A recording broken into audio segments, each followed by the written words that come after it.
diz assim: E Paulo teve de noite uma visão em que se apresentou um homem da Macedônia e lhe rogou, dizendo: Passa à Macedônia e ajuda-nos. E logo depois desta visão, procuramos partir para a Macedônia, concluindo que o Senhor nos chamava para lhes anunciarmos o Evangelho. E navegando de Troade, fomos correndo em caminho direito para Samotrácia, e no dia seguinte para Neápolis, e dali para Filipos, que é a primeira cidade desta parte da Macedônia, e é uma colônia, e estivemos alguns dias nessa cidade. E no dia de sábado saímos fora das portas para a beira do rio, onde se costumava fazer oração, e assentando-nos falamos às mulheres que ali se ajuntaram. E uma certa mulher chamada Lídia, vendedora de púrpura da cidade de Tiatira, e que servia a Deus, nos ouvia, e o Senhor lhe abriu o coração para que estivesse atenta ao que Paulo dizia. E depois que foi batizada, ela e a sua casa, nos rogou, dizendo: Se haveis julgado que eu seja fiel ao Senhor, entrai em minha casa e ficai ali. E nos constrangeu a isso. Que o Senhor abençoe, irmãos e irmãs, essa palavra no nosso coração.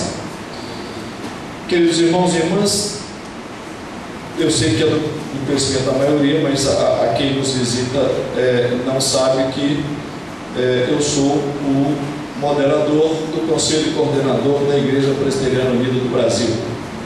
Isso, em alguma outra igreja, seria, digamos, se fosse na Igreja Presbiteriana do Brasil, seria o presidente do Supremo Conselho. Se fosse na Igreja Presbiteriana Independente, seria o presidente da Assembleia. Então, eu sou o moderador do Conselho Coordenador. O Conselho Coordenador nada mais é do que o Supremo Conselho.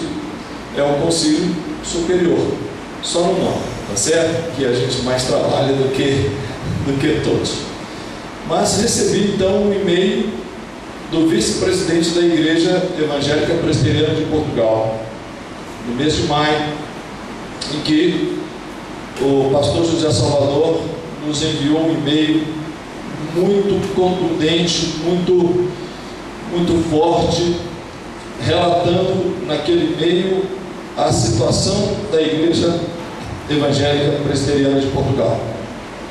Disse assim, em poucas linhas, que a igreja carece de pastores, que não tem pastores para todas as igrejas, que hoje há 2 pastores na região central de Figueira da Foz, perto de Coimbra, e cada uma dessas pastoras pastoreia 3 igrejas, e que há falta de pastores também na região de Lisboa, e que também faltam pastores no interior de Portugal em direção à Espanha.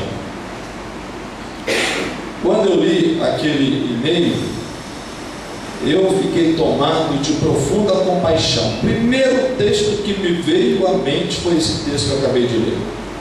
Primeiro texto. E Deus, isso é um apelo semelhante ao apelo daquele varão de Macedônia, que na verdade não era um homem, era um anjo. Era um anjo que estava falando com Paulo. Paulo teve uma visão. Há uma tradição evangélica de que há também um anjo que clama pelo povo. Então esse anjo que clama pelo povo clamou, Paulo ouviu, e Paulo concluiu. Você viu que no versículo seguinte, o versículo 10, concluímos que era o Senhor que nos chamava para ir à Macedônia. Pois bem, esse foi o primeiro texto que me veio à mente quando eu li aquele e-mail do pastor José Salvador, vice-presidente da Igreja Evangélica Presbiteriana de Portugal, colega de reverendo Márcio, que lá esteve. Ele até citou que tivemos tempos atrás um missionário, um pastor conosco, o reverendo Márcio.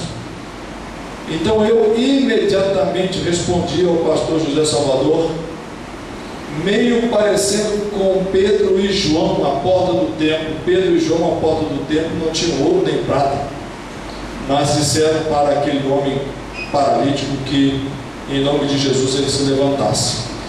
Quando eu olhei para a situação da nossa Igreja Presbiteriana Unida do Brasil, pensei, Deus, o que nós temos a ofertar para Portugal? Brasil, terceiro mundo, país pobre, a nossa igreja também é uma igreja pobre, será que podemos oferecer alguma coisa? Eu não tive dúvidas. Imediatamente respondi o e-mail, disse, querido irmão, nós vamos ver em que podemos ajudar. Eu vou conversar com o conselho coordenador, vamos ver em que podemos ajudar. E imediatamente passei para ele meu número de telefone e imediatamente eu liguei para o representante da Igreja Presbiteriana dos Estados Unidos. Liguei e falei para ele, olha, a Igreja de Portugal está a pedir socorro, já falando meio como os portugueses, evitando os gerúndios. A igreja está a pedir socorro, nós da IPU podemos ajudar, mas se a Igreja dos Estados Unidos entrar nesse projeto conosco, poderemos ajudar mais e melhor. Então falei com o presbítero Denis da Igreja dos Estados Unidos, que mora em Buenos Aires, que é o representante da Igreja dos Estados Unidos para o Cone Sul, Brasil, Argentina, Uruguai e Paraguai. Ele falou comigo, olha, de minha parte tudo bem, mas vamos conversar com o reverendo Valdir França, que é o coordenador para a América Latina e Caribe.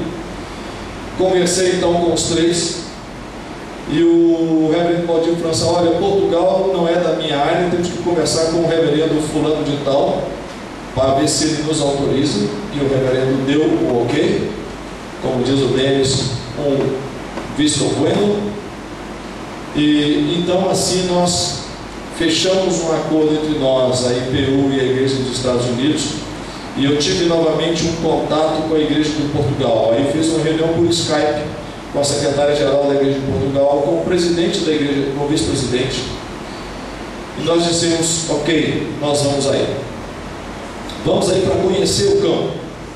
E assim eu fui para Portugal no dia 29 de setembro, cheguei lá no dia 1º, até o dia 8, visitamos o campo em Portugal, eu, Denis, pastor José Salvador, visitamos as comunidades. É uma igreja pequena, menor do que a IPU, mas nós vimos ali uma igreja que tem um potencial, é uma igreja que tem uma história também de influência das missões da Igreja dos Estados Unidos. E essa igreja, na década de 70, quando, final da década de 70, início da década de 80, a Igreja dos Estados Unidos se formou, se congregou, se uniu, Igreja do Norte, Igreja do Sul, em Igreja Presbiteriana dos Estados Unidos, essa igreja continuou com relações com a Igreja Presbiteriana dos Estados Unidos. E quando aqui no Brasil se formou a Igreja Presbiteriana Unida do Brasil, essa igreja continuou mantendo laços com a Igreja Presbiteriana Unida do Brasil, supostamente porque temos a mesma tradição. Nós ordenamos mulheres, temos o ministério feminino ordenado e nós somos ecumênicos, ou seja, nós congregamos com todo aquele que confessa que Jesus Cristo é Senhor e Salvador. Nós não praticamos proselitismo com nenhum cristão. Isso não quer dizer que quem é um mau católico não deve ser alcançado pela palavra da verdade. E quem é também um mau evangélico não tem que se arrepender e fazer parte aqui conosco. Mas nós não fazemos proselitismo. Deixa a sua igreja bem para mim, nós não fazemos isso. Mas se vier para a nossa igreja porque gosta, nós queremos que a nossa igreja fique cheia, certamente. Pois bem, por essas razões todas, a Igreja de Portugal é uma igreja muito parecida com a nossa. Visitamos a igreja, eu vi as 3 pastoras. Em um dia, nós visitamos 5 igrejas na região central, Figueira da Foz. Eu preguei em 2 igrejas. Preguei em Figueira da Foz, um templo lindo, maravilhoso, centenário. Preguei em Porto Mar. E o presbítero Denis pregou em Alhadas e pregou em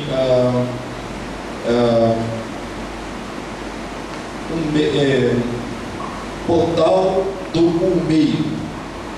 Pois bem, e participamos do almoço de confraternização da festa das colheitas em Bebedouro. muito a igreja dinâmica, a igreja convida. São regiões rurais ali de Portugal, cada pastora pastoreando 3 igrejas. Tivemos uma reunião com a liderança em Figueira da Foz, e lá em Figueira da Foz as pessoas falavam com um sentimento muito forte: nós queremos pastores do Brasil, porque os pastores do Brasil são alegres, porque os pastores do Brasil são espontâneos, porque os pastores do Brasil, nós gostamos até do jeito como os pastores do Brasil falam, eles gostam muito do nosso sotaque. Nunca caia no erro de falar que o português tem sotaque, tá bom? Alguém falou isso para José Saramago, né?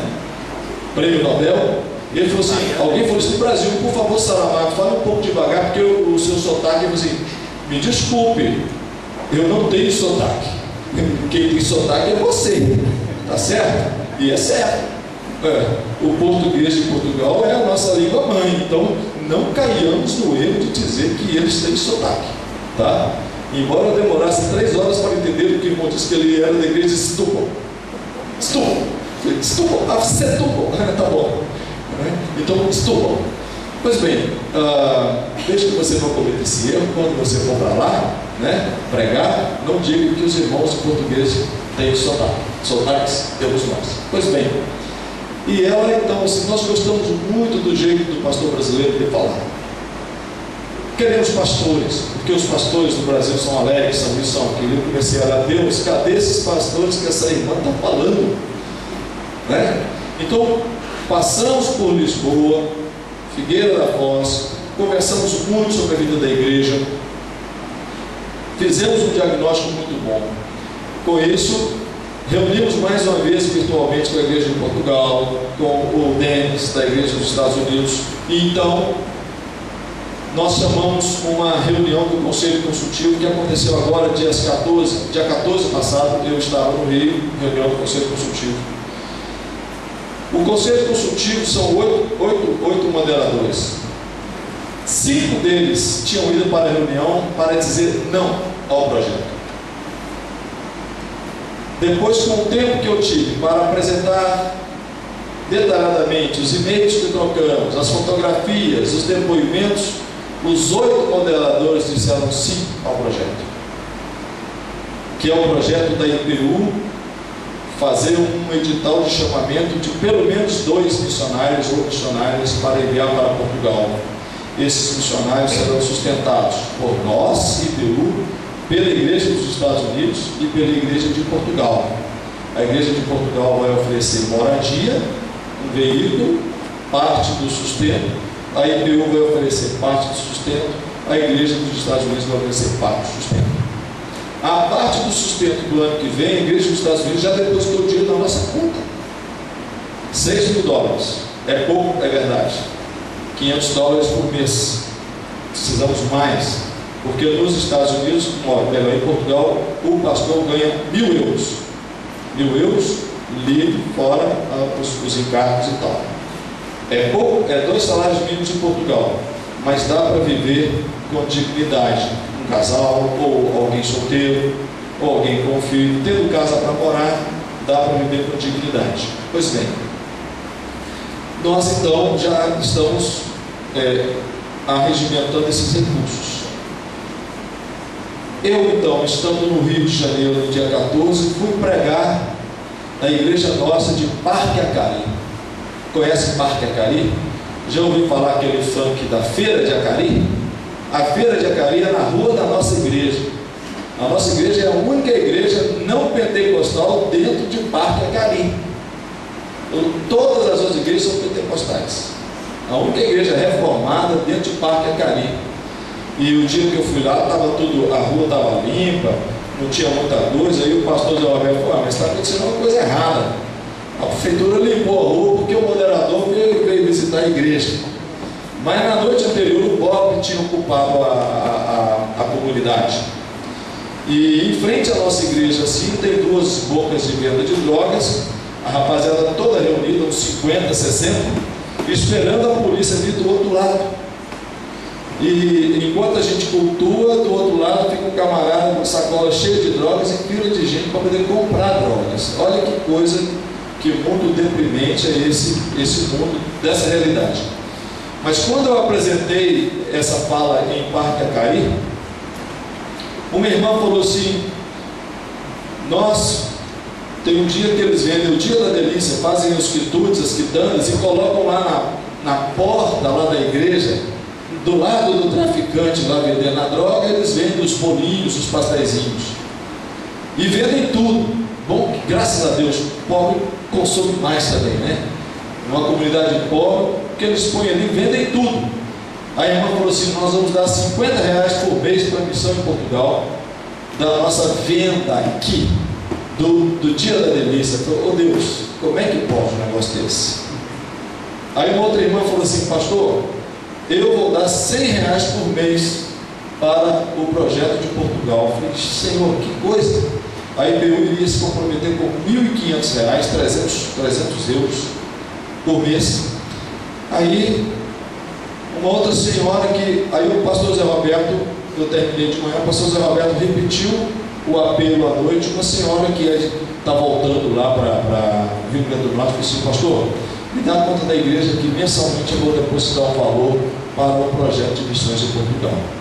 O que uma igreja que tem comunidade dentro de Parque Acari, dentro da Vila Proletária da Penha, lá na Vila Cruzeiro, que a IPU é uma igreja urbana e de muitas igrejas pobres, né? O que uma igreja que tem comunidades assim vai fazer movimento financeiro para apoiar a missão em Portugal? Sabe por quê? Porque, meu irmão e minha irmã, morrer de fome dói, mas a maior dor é morrer de fome da palavra de Deus. Essa dói. Nossas comunidades são pobres, mas elas estão fartas da palavra de Deus. Elas ouvem a palavra de Deus, elas têm pastores, têm presbíteros, têm liderança, elas estão dinâmicas, encontro de mulheres, encontro de jovens, encontro de crianças. Tudo isso já fizemos na IPU esse ano: encontro de mulheres, de jovens, de adolescentes, de jovens, encontro de lideranças. Fizemos 4 encontros esse ano. A igreja de Portugal está desestruturada, ela não consegue mais ter uma federação de jovens. Sabe por quê? Porque os jovens saem de Portugal, vão para a França, para a Alemanha, para a Holanda, para a Inglaterra, porque Portugal é um país periférico da Europa. Então a igreja ela está muito debilitada. Mas por outro lado, Portugal recebe muitos imigrantes do Brasil, das ex-colônias, pessoas que também precisam de cuidado espiritual. E esse também é um projeto nosso lá, de desenvolver comunidades para receber os imigrantes, quem vem do Brasil, quem vem de Angola, de Moçambique, e assim por diante. Pois bem,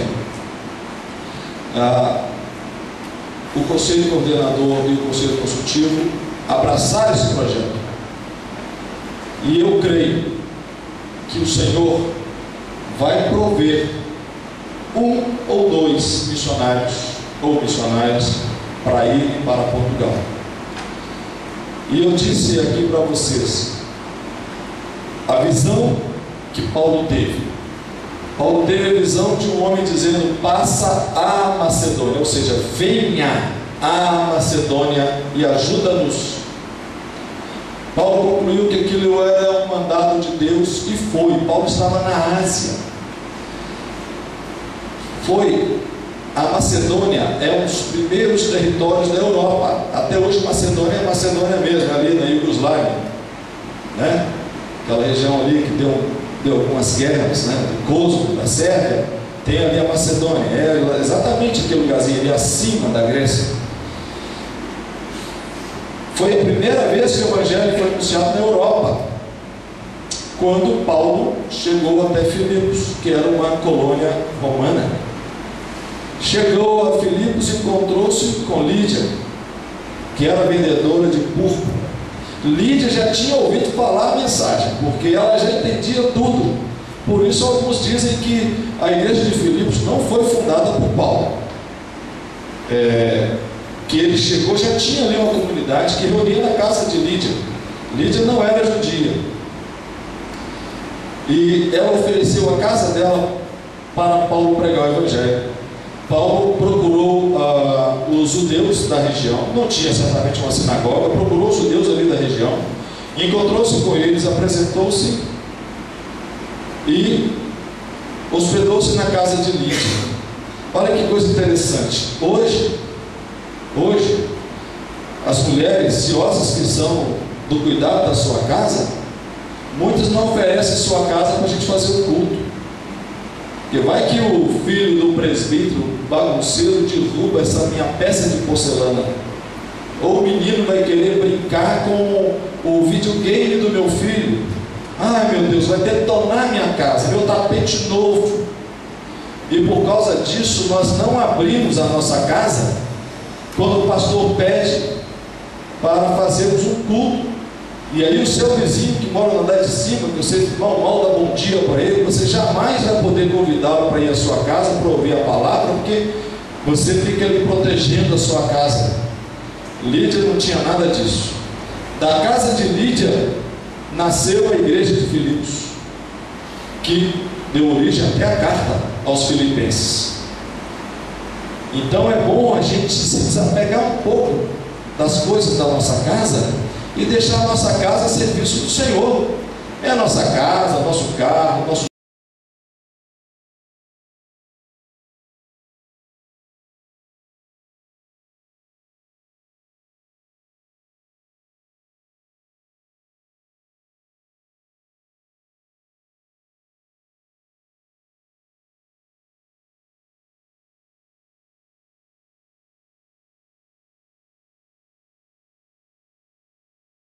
maravilhosa essa carta aos Filipenses, que a gente sabe o tanto de versículo dela de cor, né? Principalmente aquele tudo posso daquele que me fortalece, não é verdade? Então,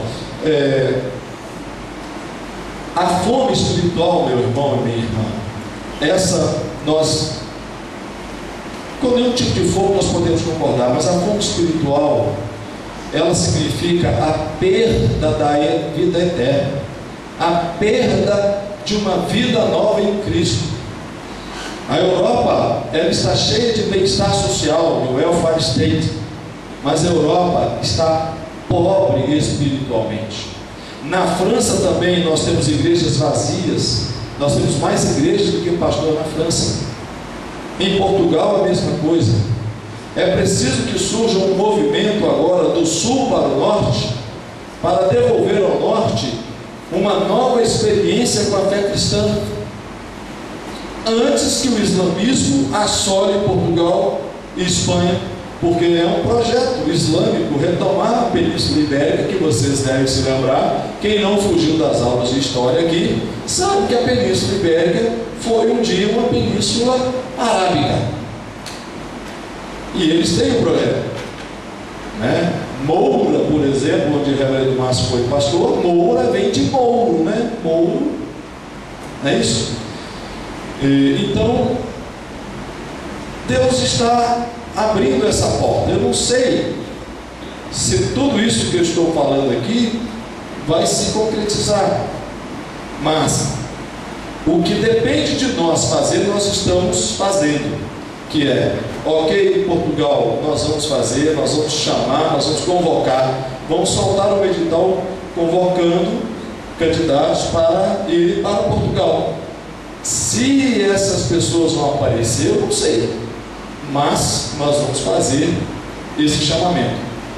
Nem toda pessoa que aparecer poderá ser recrutada, porque nós temos que ter uma conversa. Tem perfil, tem várias coisas. Ninguém pode achar que vai sair daqui para lá para salvar a igreja de Portugal. Não é, não. Não é para salvar a igreja de Portugal. Vou converter todo mundo, isso aqui é uma nova fé. Não é nada disso. Então temos que conversar. Porque que precisa lá de assistência pastoral, precisa de professor, precisa de educação cristã, precisa de ajudar na formação de um pequeno seminário, precisa entrar no labor junto com os que lá estão para dar celeridade à vida da igreja. Então, esse texto de Atos, Foi a primeira imagem que me veio à mente quando eu li aquele e-mail.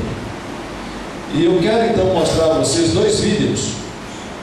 O primeiro vídeo, Felipe, é o maior, da IRPC. É um vídeo de 5 minutos que vai mostrar para vocês um pouquinho que é a Igreja de Portugal na região central de Figueira da Foz.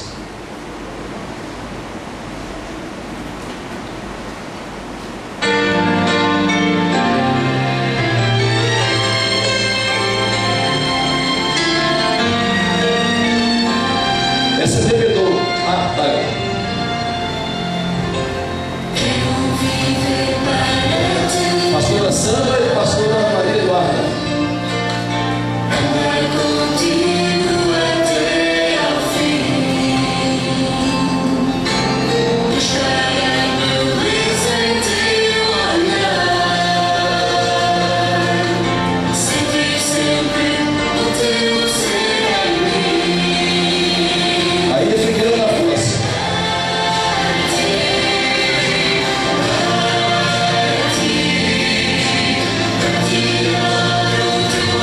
Centro Militar em Figueira.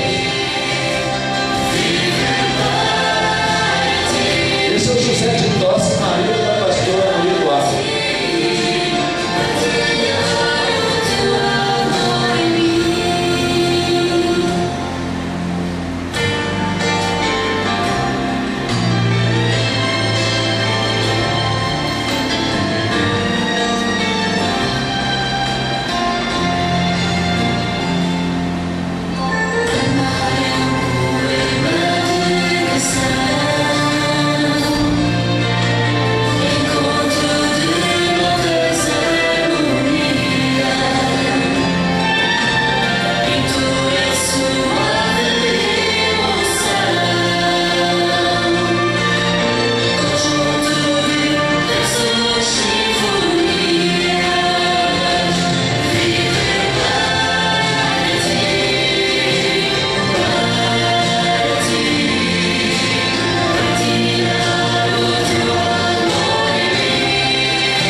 Nós hoje somos um grupo que está aqui até pequeno hoje estamos um pouquinho com a frequência um pouco menor, mas tem 4 pastores assentados aqui, uma pastora e tem um bacharel em teologia ali em cima.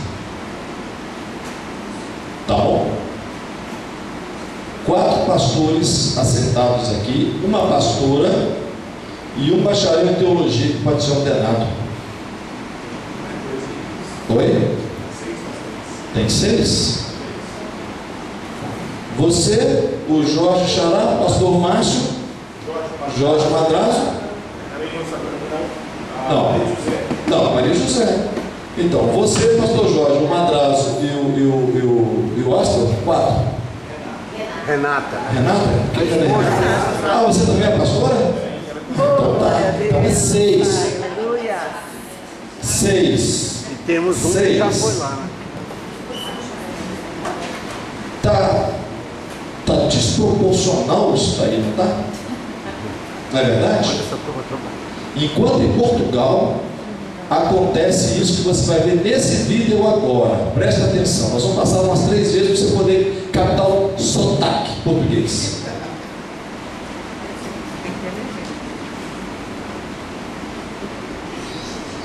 Aumenta o volume.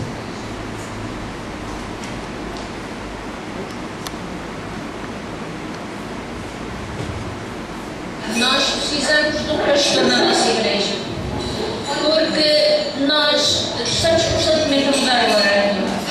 Temos culto às 9 da manhã, às 10, às 6 da tarde. Já temos pastor 1 ou 2 vezes por mês. Nós precisamos de um pastor que faça estudos bíblicos, nos fale de Deus, nos ajude a trazer mais pessoas para a nossa igreja. Passa de novo, Felipe, por favor. Nós precisamos de um pastor na nossa igreja, porque nós estamos constantemente a mudar o horário. Temos culto às 9 da manhã, às 10, às 6 da tarde. Já temos pastor 1 ou 2 vezes por mês. Nós precisamos de um pastor que faça estudos bíblicos, nos fale de Deus, nos ajude a trazer mais pessoas para a nossa igreja. Te toca? Ou não te incomoda? Você vê esse apelo tranquilo ou você sai daqui incomodado? Eu pergunto a você. Enquanto aqui a gente foge do pastor, porque senão ele vai querer ir na casa da gente tomar um café. Nós precisamos de pastores na nossa igreja, porque nós estamos sempre a mudar o horário do culto, às 9, às 10, às 6. Nós precisamos de um pastor que nos fale de Deus, que nos dê estudos bíblicos, que ajude a trazer pessoas para a nossa igreja. Aqui a gente está a fim de ficar livre de pastor, e lá eles estão precisando de pastor. Essa mensagem te toca, meu irmão, minha irmã? Ela te incomoda? Fala para mim, sim ou não? Sim, porque ela me incomoda. Assim como Paulo teve a visão lá de Troade, da Macedônia, pedindo: passa e ajuda-nos, vem anunciar. Tem pessoas lá em Portugal que estão morrendo de fome espiritual, e eu só vou sossegar depois que nós fizermos o chamamento. E aí, se não aparecer ninguém, eu falo: Deus, o que eu posso fazer? Mas eu espero que a nossa igreja possa mandar. E a segunda igreja, hoje de manhã, primeiro na reunião do conselho, terça-feira, que eu trouxe esse apelo para a segunda igreja, eu pedi a segunda igreja para participar com 150 euros. A segunda igreja, ela topou sozinha entrar com metade de tudo que a IPU se comprometeu. A segunda igreja se comprometeu a mandar 150 euros todo mês, mais o 13º, mais férias, 14 parcelas de 150 euros. Isso é o quê? 660 reais por mês. Nossa igreja pode suportar esse valor? Pode. Ou seja, Deus está abrindo portas. Se temos 150 aqui, com 50 de Acari, já temos 200. E nós ainda nem começamos, ainda nem visitei as outras igrejas, vou visitar as outras igrejas. E espero que em julho, agosto do ano que vem, nós então possamos instalar esses missionários lá em Portugal, para que essas pessoas não morram de fome. Você fala assim, mas a igreja lá é pequenininha, eu vou sair daqui para cuidar de 5 membros, de 10 membros. Vai. É justo que eles morram de fome da palavra? Mas a igreja lá é pequenininha, e aí? Isso para Deus tem diferença? 10 membros para 50 mil membros da Batista da Lagoinha, para Deus faz alguma diferença? Claro que não. Se você for para lá para cuidar de 10 membros, de 20 membros, é porque Deus não quer que eles morram de fome. E nós não podemos deixar. É isso. É isso que nós estamos fazendo. É claro que nós queremos que quando o pastor chegar lá, a comunidade vai reavivar. Você viu que eles fazem piquenique, eles fazem ajuntamentos, eles vendem as coisas, e fazem lá as festas das colheitas e tudo mais. Você viu os templos todos bonitos, todos bem cuidados, tudo lá funciona, tudo arrumadinho. São zelosos, mas precisam de pastores para levar a eles a palavra. Essa que a gente aqui às vezes fica até em casa vendo o enfadonho do Fantástico e não vem ao culto. Graças a Deus que ninguém de nós aqui sofre dessa doença. Graças a Deus.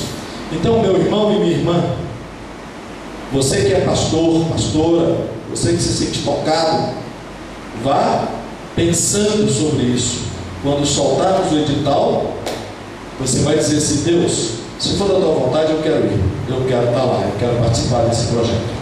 E nós estaremos aqui para fazer esse suporte. Pense nisso, ore pelo projeto de Portugal. E se você se sentir tocado como uma irmã em Parque sentiu-se, e você quiser assim, falar assim, olha, eu quero assumir um compromisso meu, pessoal, de dar um valor mensal para o projeto em Portugal, fale comigo, fale com o reverendo Jorge, tá bom? Você pode não ir como missionário, você pode assumir um compromisso financeiro para sustentar um missionário em Portugal. Fale comigo, com o reverendo Jorge, e Deus também vai te abençoar. Muito obrigado. Não deixemos que ninguém morra por fome da palavra de Deus. Muito obrigado, que Deus nos abençoe. Pastor Márcio vai falar. Ele fala que ele esteve lá. Como diz a reverenda Cleusa, Pastor Márcio é uma presença sacramental. E a palavra saudade é aquele que inventou. A primeira vez que eu disse, com certeza que chorou. Com certeza que chorou aquele que inventou a palavra saudade. Essa é a microfone aqui que eu vou cantar.